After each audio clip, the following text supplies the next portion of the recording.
Hi, I'm Jeff from Chandler Systems, and today we're going to talk about the most common questions that we get from homeowners about water softeners.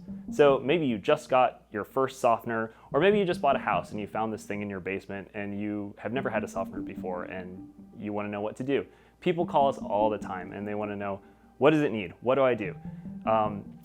Really, assuming that the time of day is set correctly and it's cycling as it should and functioning properly, those are things we can cover in other videos.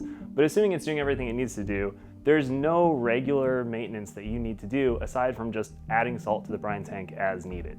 So this leads into a few other questions. So first of all, this is the brine tank. So this is the softener tank, or sometimes we call it the resin tank because it contains a media called cation resin.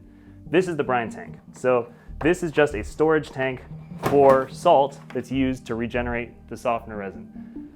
So as far as how much to add, it really doesn't matter. You just pour it in there. The amount of salt in the brine tank really has no bearing on the amount of salt the softener is going to use. As long as there is some salt in there, there's enough. So people always want to know, what kind of salt do I need to use? And it really doesn't matter. As long as it says that it's made for water softeners, it's going to be pure enough. It's not going to harm your water softener. But there's three most common kinds that you're going to run into are a blue bag, a green bag, or a yellow bag. And this is pretty standard whether it's a store brand like these or Morton or Diamond Crystal or some other brand. They all usually use the same color coding system, which is handy. So the blue bag is often called crystals or solar salt, and this is just natural salt. They evaporate seawater, and what you have left behind is sodium chloride.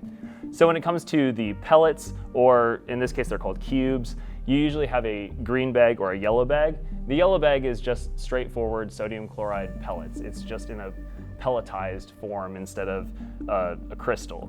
The green bag is just like that, but with an additional resin cleaning agent added to it. This is most commonly recommended for softeners that are taking out a little bit of iron or manganese. So if you have iron in your water and you're using your softener to remove iron, you don't have an iron filter in front of your softener doing that, you'll want to use the green bag. It's beneficial. It's going to help keep your resin clean. It's going to help remove that iron from sticking to your resin. If your softener is just removing hardness and it's not dealing with iron or manganese, there's no benefit to using the green bag, so you're better off just going with the yellow bag or the blue bag. There is a little bit of cost difference. Usually the green bag's $3 or $4 more. The yellow and blue are going to be pretty similarly priced. Now there's one other kind of salt that you're going to run into, that's potassium chloride. I didn't buy a bag of that. It's harder to find. It's also about 4 times the cost of these. So that's a much less popular option for obvious reasons. But if you, for environmental reasons or health reasons, don't want to use sodium to regenerate your softener, you can use potassium chloride instead of sodium chloride. So you might see that as well if you're at the checkout aisle at your hardware store and you see the different kinds of salt to choose from. Those are the most common options that you'll find. So as far as how much salt to add, you can just go ahead and fill it up. Some people advise against filling it too full. They'll say just keep it above the water or only fill it 2/3 full. The reason they would tell you this is because they're concerned about it possibly solidifying or bridging up, as we call it. If it solidifies, then it can't reach the water and it causes problems. But really, as long as you're not filling it above the brine well here, which is the top of this white cylinder inside the brine tank, you can go ahead and fill it up 2/3, 3/4 of the way, that's fine. As far as when to add more, the rule of thumb is if it gets to where you see water, go ahead and add salt. That's just a rule of thumb. You could add more salt at any time, just don't run it out. Check it periodically and make sure that there's always some salt in there. So this leads to our next question. People look in there, they might see water, they might not see water. So people always ask, how much water should be in my brine tank? Should there be water in my brine tank? They might have a lot of water and they think it's too much, or they might be concerned that they don't see any. This will kind of depend on how your softener is set up. Some softeners have a function called pre-fill, meaning it fills the brine tank only at the beginning of a cycle. So if you look in there and see no water, it could be because you have plenty of salt. Really, if there's plenty of salt in there, you shouldn't see the water level. Or it could be because you have pre-fill enabled. This will depend on what type of softener you have and how it's set up. Now, if you do see water, it's also not a concern unless it's really high. So looking in the brine tank and seeing water can be normal if you have a fairly low level of salt. That's usually a sign now is a good time to add more salt. But If you look in there and the salt's halfway full or so and the water level's all the way up to the float, this could be a sign that the brine tank is overfilled, maybe due to a suction issue with a softener, a lack of brine draw, or some other issue. On most softeners, most brands of softeners, the brine float inside the brine tank is just a safety shutoff in case of a malfunction. So some people look in there and they're concerned that the water isn't touching the float. They think there's not enough water. There should be very little water in your brine tank generally. If it's up to the float, this signifies that there's a problem.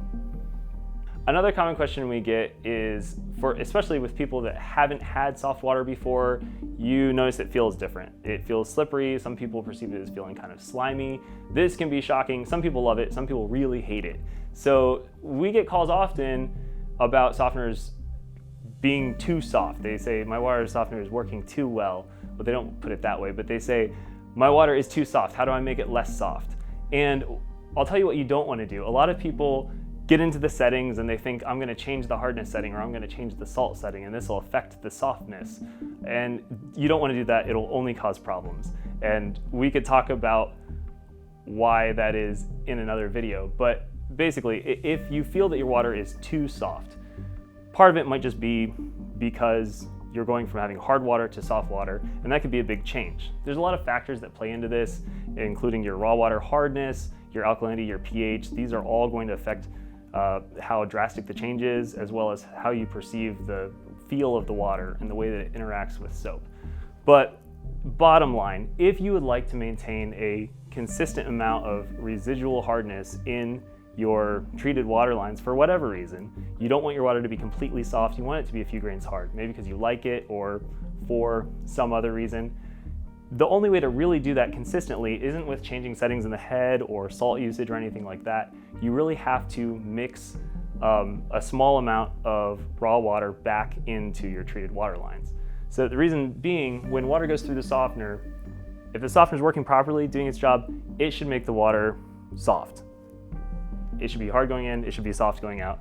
And so no amount of changing of settings is going to give you a consistent level of residual hardness. It'll be soft and then hard. If you want it to be consistently a low level of hardness, you just need to mix back in some raw water. So I'll show you how you can do that. So on our softener here, if you're looking at it from the back, the water's coming in on the left-hand side and it's coming out on the right.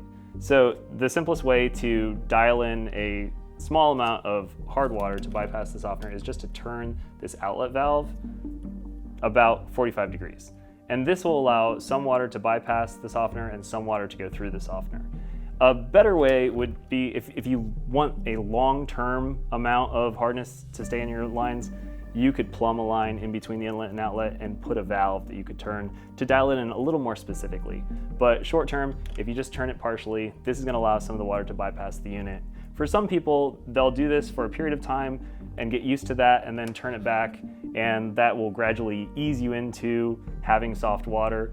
But if you just always want to have some hardness in your water, doing this or plumbing a line in between the inlet and outlet would be your best bet.